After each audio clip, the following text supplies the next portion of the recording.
This video is about the Logie extension. Okay, the Logie extension. Download the Logie extension from, I guess, whatever store you go from, and come up here. You got your Logie extension up here, your icon. Click it. There you go.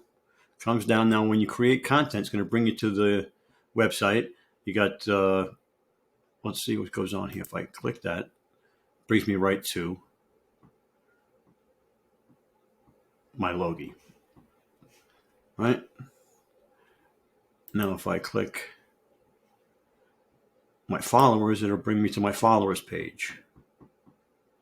And if we go to who I'm following, it'll take me to who I'm following. Right?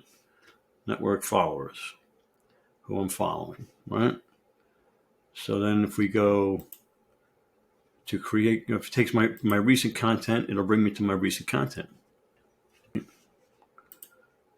All my recent content, all my thumbnails, all my live streams done in Logie.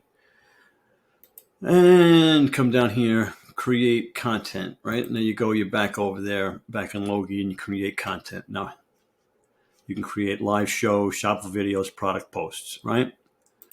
You go up to your icon, and it's going to bring you to your profile, I think. Yep, right? So that's the Logie app, Logie extension. I keep saying Logie app. That's the Logie extension. That's everything to click, and that's your way around the Logie extension.